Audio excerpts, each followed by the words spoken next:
Hi, my name is Jason Hahn, and I teach at Abington Senior High School in Abington, Pennsylvania.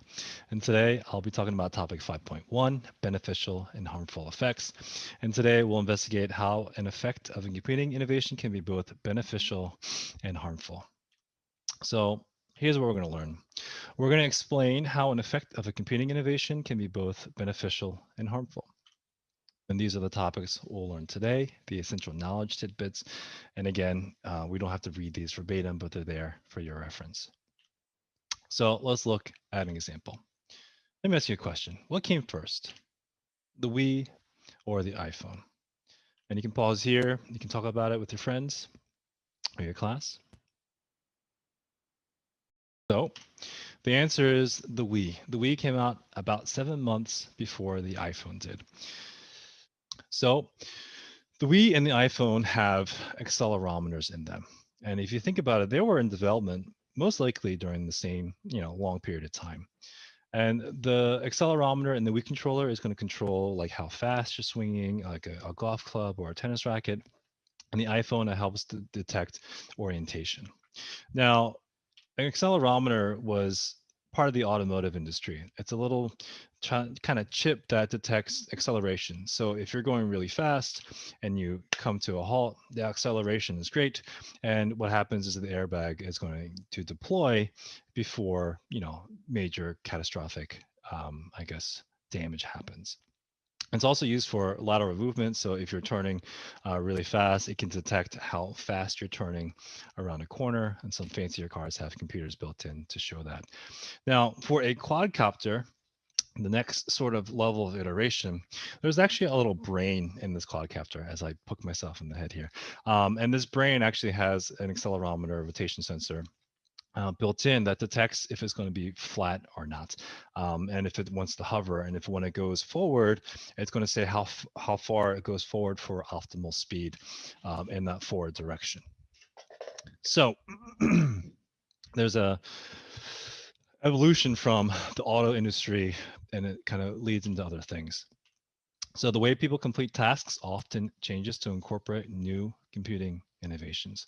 And so if somebody says to you, hey, we have this new thing, can you incorporate it into our next new big thing? And that's what happened here. So let's talk about beneficial and harmful effects. So for a multi-rotor, which is going to be a quadcopter, a benefit is deliveries. Finding lost people and aerial photography is easy. A harmful effect would be flying in unregulated zones. If you fly at an airport and you're not allowed to, it's very illegal and very dangerous because it could, cause an accident with an airplane, and that'll be catastrophic. And there's also privacy concerns as well. I remember one day I was teaching a few years ago, and I look outside and I see a drone like with their camera pointed in towards the class, and it freaked me out. Like it wasn't common at that time. And I don't know why it was there, and I still don't know why. Now, the Wii controller benefit is, well, it gets people active playing video games, and that's great. Instead of sitting on the couch, you can get up and move around and get your sweat on.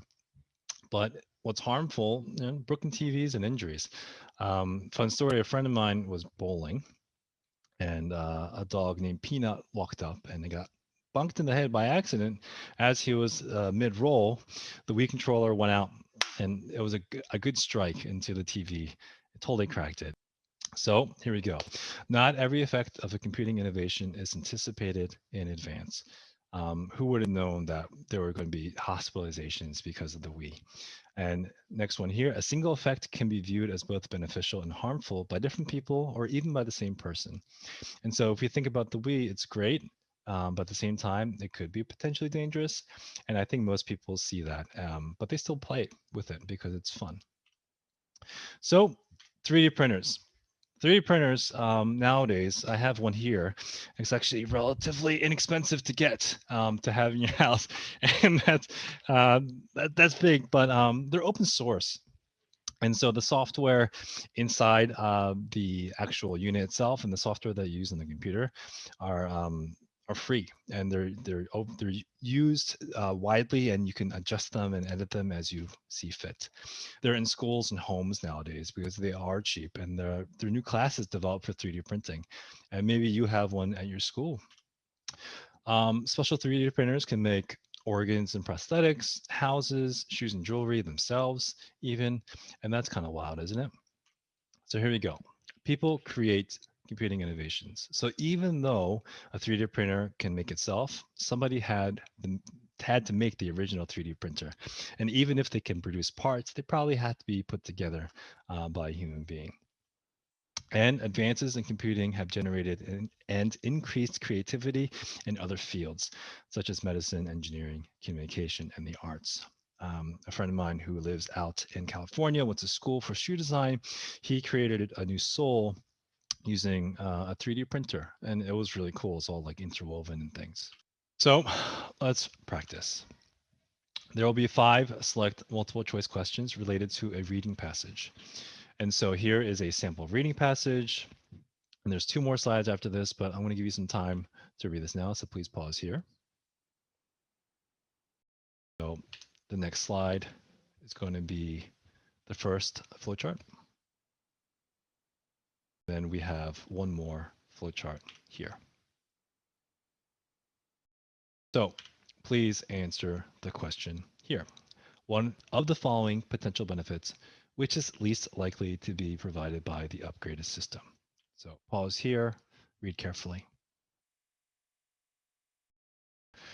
So the answer here is B. The company will be able to provide a human representative for any incoming call.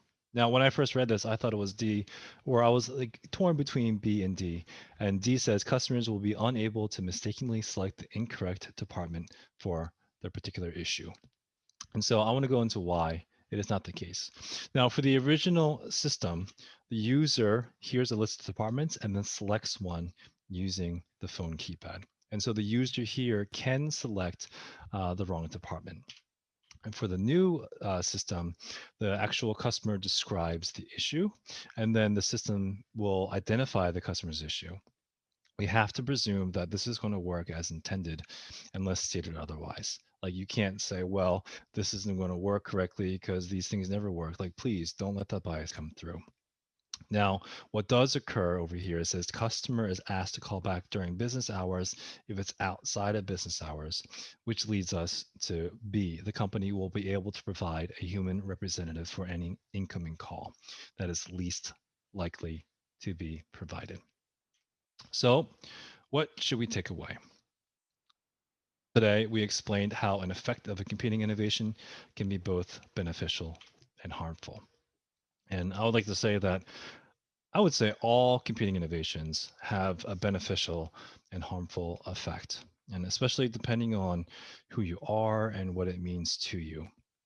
So keep that in mind and try to think about the beneficial and harmful things that are out there and why they exist. And in the next videos, we'll talk about responsible programming and how that relates. So anyway, thank you so much, and I'll see you on the next one.